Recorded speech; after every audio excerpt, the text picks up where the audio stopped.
ఈరోజు వచ్చేసి మనకి గిఫ్ట్ నిన్నటి మార్కెట్లో ఉంది పోల్చుకుంటే కొంచెం పైనే ఉంది. బట్ నెగిటివ్గా ట్రేడ్ అవుతుంది. మరి మార్కెట్ ఓపెనింగ్ టైంకి పాజిటివ్ ఉంటుందా లేకపోతే ఫ్లాట్గా అక్కడే జస్ట్ ఓపెన్ అవుతుందో చూడాలి. ఈరోజు మార్కెట్ విశేషాలు వచ్చేసరికి మనకి బ్రెంట్ క్రూడ్ వచ్చేసి ప్రజెంట్ 85 దగ్గరే ఉంది. సో 84, 85, 86 ఇక్కడే నడుస్తూ ఉంది. పెరగట్లేదు. ప్రజెంట్ అదే హ్యాపీగా అనుకోవాల్సిన పరిస్థితి ఉంది. ఇంకా నెక్స్ట్ వచ్చేసి ఎఫ్ఐఎస్ నిన్న 4,000 కోట్లు అమ్మారు. సో మరి ఈరోజు దానికి ఇంపాక్ట్ ఏమన్నా గట్టిగా ఉండొచ్చేమో.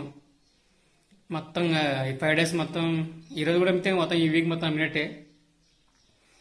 నెక్స్ట్ వచ్చేసి ఈ నెగిటివ్ న్యూస్లో నెక్స్ట్ ట్రంప్ గారు మళ్ళీ టారిఫ్లు మొదలుపెట్టారు. నాకెందుకో యుద్ధం త్వరలోనే ముగుస్తుందా నాకు అనిపిస్తుంది. ఎందుకంటే టారిఫ్లు మళ్ళీ మొదలుపెట్టాడు. యాక్చువల్గా ఈ విషయం ముందు చెప్పాలి, మనం చూసాను బట్ మర్చిపోయాను. ఇండియాపై కూడా రష్యా నుంచి ఆయిల్ని ఇంపోర్ట్ చేసుకునేందుకు ఫస్ట్ 500 అని చెప్పి తర్వాత మళ్ళీ ఇప్పుడు 100% టారిఫ్ అని చెప్తున్నాడు. సో మళ్ళీ టారిఫ్ని తీసుకొచ్చాడు అంటే యుద్ధం ఏమన్నా ముగుస్తుందని నాకైతే అనిపిస్తుంది. ఎందుకంటే ట్రంప్కు ఏదో ఒకటి ఉండాలి అంతే, డెఫినెట్గా కంటిన్యూగా న్యూస్లో ఉంటూ ఉండాలి. సో కాబట్టి యుఎస్ ఇరాన్ వారు జరుగుతూ ఉండగానే మీరు టారిఫ్ అన్నాడంటే డెఫినెట్గా యుద్ధం త్వరలోనే ముగుస్తుందేమో నాకైతే అనిపిస్తుంది, నా అభిప్రాయం. మరి చూడాలి. ఈరోజు వచ్చేసరికి ఆల్మోస్ట్ అన్ని నెగిటివ్ న్యూస్ ఉన్నాయి.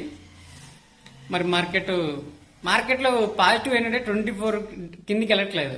ఏం జరిగే సరే కాస్త ఓపెన్ అయ్యి కొంచెం పైకి వెళ్ళి మళ్ళీ కిందికి పడుతుంది తప్ప 24ని బ్రేక్ చేసి కిందికి వెళ్ళట్లేదు. సో మార్కెట్ అయితే పైకి రావడానికే రెడీ ఉంది. బట్ దాన్ని మన ట్రంప్ గారు అనగలుగుతున్నారు. మరి మార్కెట్ ఎప్పుడు పైకి వెళ్తుందో తెలియదు. సో ప్రజెంట్ ఇవి మనకి ఉన్న గిఫ్ట్ విశేషాలు. మార్కెట్ ఎలా ఓపెన్ అవుతుంది, ఎలా సస్టైన్ అవుతుంది, ఎలా గ్రోత్ అవుతుంది చూద్దాం. ఈవినింగ్ వీడియోతో మళ్ళీ కలుద్దాం.